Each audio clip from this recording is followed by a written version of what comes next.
Today we're going to be talking about low back pain. What causes low back pain? Is it in your low back? Why would it not be? The position of your pelvis is determined generally by your hip flexors in the front of the thigh or your hip extensors in the back.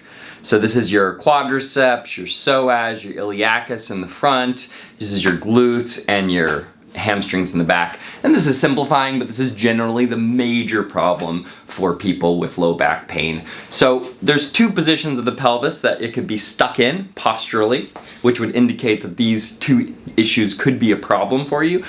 The first one is an anterior tilt of the pelvis. So that means my pelvis, and I'm just going to draw a line here across the pelvis, is tilted forward. So I often have a little bit of abdominals that are dumping forward, my butt's sticking out, and I have this arch in my back. And then the second common position is a posterior tilt to the pelvis. So the posterior tilt of the pelvis is backwards. So often the hips are kind of shifted forward. There is not much of a curve in the low back or no curve in the low back at all. And the bowl of the pelvis is tipped back. These are the two basic positions. So in the anterior tilt of the pelvis, the back is in an arched position. So this means a little bit of low back work can be helpful, but really the low back muscle is this little teeny muscle called the quadratus lumborum. It does not have the power in this situation. Where the power lies to determine the pelvic tilt is in these huge leg muscles that are from here to here. It's this thigh muscle, these enormous quadricep muscles, your psoas, all of these muscles are bigger than the quadratus lumborum, and they have a lot more control over what's happening back there. Generally, I don't recommend to work on the quadratus lumborum unless you are an expert and you're really trained in this work. It's also not the most functional way to start or where most of the work generally needs to be anyways. And in a posterior rotated pelvis where the back is flat, this means that there's not enough tone in the low back. So working on the low back will create less tone in an area that is already destabilized, and we don't want to do that. So we want to focus on the hamstrings, and again, the hamstrings, huge muscle group. The glutes are a huge muscle group. These ones completely take over the job of the posterior tilt to the pelvis. So we want to focus on those big muscles and see if we can find some tension in them. So the first thing to do is look at your posture, try to determine if you have this anterior or posterior tilt. Then the next thing to do is check if there's tension in the areas where you should have the tension. And if not, it could be more complicated than this, but for most people, this is going to help. So what do we do about this?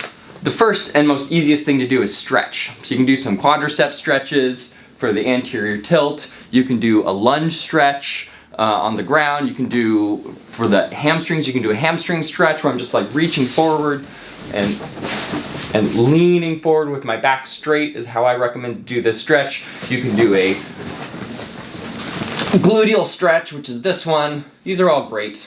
But to create more effective change, you really should be receiving some body work, some deep myofascial release, some kind of deep tissue work that's really targeted to the correct area for your body and for what's going on with you. Or you can use my device. This is called the deep tissue roller. This is very effective at self-massage, at getting that self-myofascial release. It's got these two rollers which act kind of like elbows of a therapist. It works really well. This has an adjustable rope stop, so you can change the position of the device, so I can make it wider or I can make it shorter. But for this, what we're doing today, we're gonna have it at its shortest length. We're gonna have it a little bit angled in towards the area we're focused on for a little bit more specific focus. And what I'm gonna do here is I'm just gonna place it underneath my hamstring muscle. There's 3 hamstring muscles. You wanna kind of get in between those 3 muscles. And I'm gonna put my leg over just to increase the pressure on the device. I'm just gonna sit here. This is really comfortable. It's easy to do. If I want to move, I can move with my arms and kind of like scoot my butt along the table or the floor. I'm on a massage table. In this case, this works great on the floor, carpet, or on a yoga mat. Works awesome. And then I just want to sit here 20 seconds to 2 minutes to create change in the myofascia. At least 20 seconds if a spot feels like it's tender or sore. We're looking for like a deep ache kind of feeling. We want to stay away from any sharp pain with any of this work. So that's a posterior rotated pelvis. The other thing we can do is we can put it on our gluteal muscles. So this is on either side of my tailbone in the fleshy part of my butt. That is my gluteus maximus. If I want to separate the device a little bit more. I can target different glute muscles, just depends on where the tension is. I can take this device, again, point it at the top just to really target one gluteal muscle. And I'm gonna bring my legs up in order to get a little bit more of my body weight into that device. And I'm just laying here. This requires no effort except for keeping my legs in the air, which is pretty nice. I can cross the leg over and kind of do this stretch while I'm in this. That intensifies it a little bit.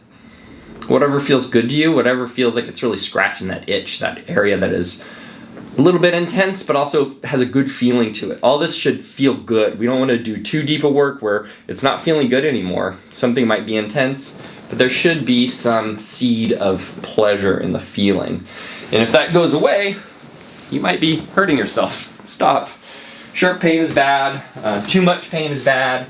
Your body shouldn't be reacting to the work, it should be relaxing. You should be able to totally relax and breathe. So I'm going to do my quadricep. It's the same position of the deep tissue roller. It's on my quadricep and I'm just laying down and allowing it to relax, allowing my leg to just let go. Again, if I want to intensify it, I'm going to get my weight over the device. So I'm going to bring my leg up, using my opposite leg to push down on my leg here. I can just lay down, I can cross the leg over, that feels great. I can bring my body a little bit to the side, which targets the outside of the leg a little more, and just, again, just hang out here. My hip is a little bit off the table, my right knee is pushed into the ground, but this does not require a ton of effort for me to just stay here. Very easy position to hang out in. And that quadricep work that we were just doing, that's really good for the anterior position of the pelvis. We can even do this on the side for the IT bands, which really works for any of these issues because the IT band is related to the front and the back of the thigh. This device works great in that it goes around the IT band, so it's not working directly on it. The IT band is a very thick band of fascia. You can't get a ton of results from that actual band, but there's muscles that feed into it and that feed under it. And these muscles are better addressed when you're on either side of the IT band rather than putting weight directly on it, which you would be doing with the normal foam roller. And this is one of the reasons why people hate this with the foam rollers, because it's not super effective and it can be very painful. So this device is less painful and is more effective and requires less work to get that depth into the side of the leg. And this is great for any kind of low back issues, any kind of hip problems can really be helped by this. If I get high enough, I can hit a muscle called my TFL, my tensor fascial lata. It is on either sides of the head of the greater trochanter. And I would encourage you to look up an anatomy chart in order to really get specific, but it is super effective often for that anterior tilt of the pelvis to work on the TFL, because that TFL is really usually shortened quite a bit if you have anterior pelvic tilt, which is causing some low back pain, or it could be causing some hip problems, or who knows, it could be causing a lot of different issues that you may not have connected to that postural pattern. So again, 20 seconds at least, up to 2 minutes if you're feeling like you're still getting some results from it. But take your time and make sure you're breathing and relaxing onto the device as you're using it. Deep Tissue Roller, you can find us at deeptissueroller.com, Facebook and Instagram at Deep Tissue Roller. Yeah, we should have them for sale soon. It's a great device, has so many uses.